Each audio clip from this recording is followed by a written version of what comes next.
Hi there, Taurus. Welcome to 2020. So we're going to take a look at your 3 cards for January. And then I've added something new this year, which is an extended video for your sign. And we go deeper with more cards about the month. But I'm also going to talk about how this astrology of January is going to affect your sign, because it's pretty big. I encourage you to go back to my January general video for the general energy, because I describe how these planets play out quite in detail, but it plays out in everyone's life in a slightly different area of the chart. And in the extended video, I'm going to go into the astrology as well as extra cards to give a lot more clarity to you to the reading. Otherwise, enjoy this free introductory video as usual, and we're going to start by burning our sage. If you have some sage or incense and you want to light it as you're doing this reading with me, that would be great.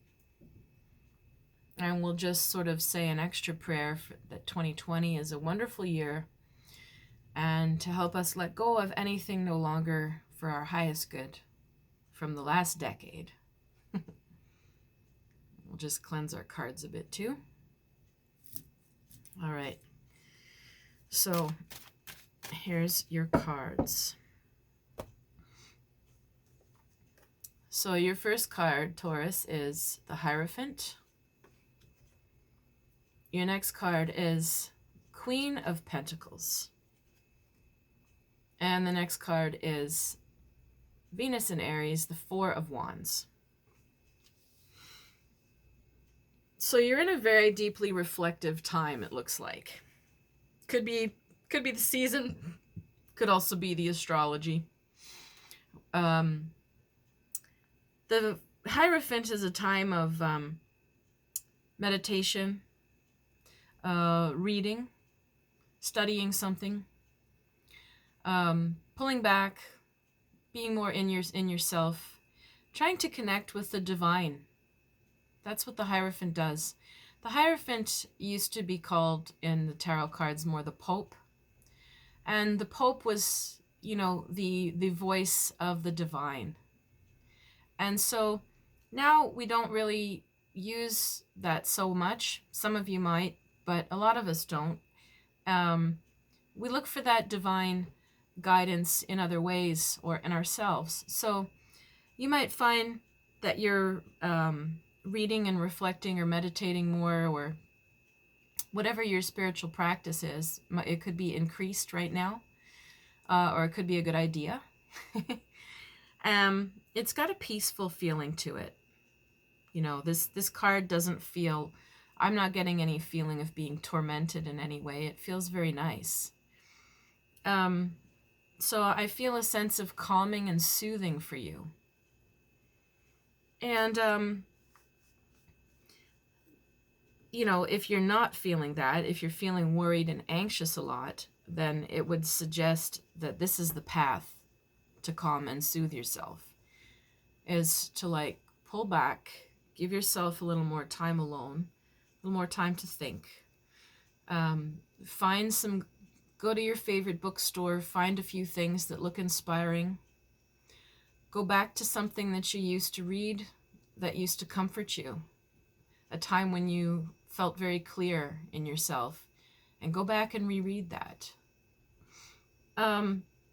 You could be listening to lots of videos maybe, or listening to lots of music and meditating or lying down. But you need some rest. You need some time to think.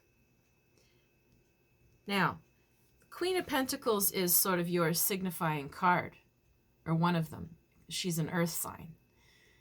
And as you can sort of see, she's sitting there on her throne. She's got this huge sphere, which you could say is sort of like her wealth, her riches, her world.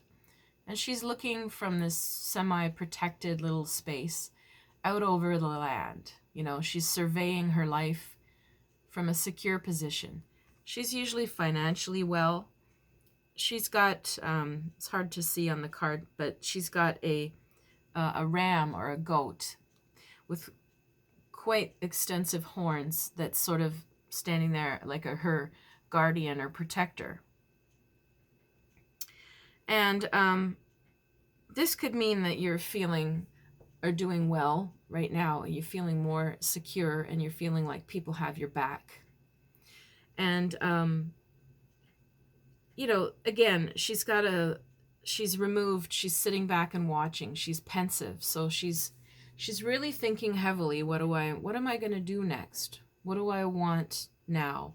What's the best way to go about things? So, yeah, there's a very heavily reflective, pensive kind of vibe around you, but it's also very calm. It's nice. Now, this card, Completion, Four of Wands, Venus and Aries. This is like a lovely card. You can see the circle, sort of circle of fire. It means that there's a very nice balance of putting yourself and your goals in motion in a way that it's not out of control. It's like things are fluid, like a wheel. They're spinning. None of the fire is getting out of hand. So no anger is getting out of hand or plans are going crazy. It's a nice balanced Aries card. So maybe what you're leading to right now with all this reflection is, what do I want to do to put myself out there? What would be a satisfying activity or next goal? Something that really scratches that itch of expressing yourself and for who you really are. So this is really a lovely reading. You might find that January is just an excellent time to get everything cleaned up and cooked and tidied and written down and back on track, or whatever that means for you. You might feel like a very nice getting things back in order and pulling back and really being able to just sit there with your tea or your latte and be thinking, what would be really nice to do? What would be really satisfying to do next? Without any feeling of fear or urgency on it. Just a really nice, genuine self-expression. So, if you stick with me, you can click below for the extended reading. It's going to be hosted on Patreon. And Patreon, you will be asked to subscribe. If you subscribe for the monthly, then you will always get your extended videos from me. And you can take a look at the other stuff that I'm offering for those subscriptions, because there's other goodies and offers that I will be giving. So if you click on that, I will take you through more cards to describe your month, and I will talk about the astrology in more depth and how this huge aspect in Capricorn could be affecting you. Otherwise, you can sign up for my newsletters at river-rain.com, or you can reach me at clairvoyant medium Catherine Allen if you want a reading or a session in for any reason. All right, I wish you a wonderful 2020, and hopefully I see you on the extended video.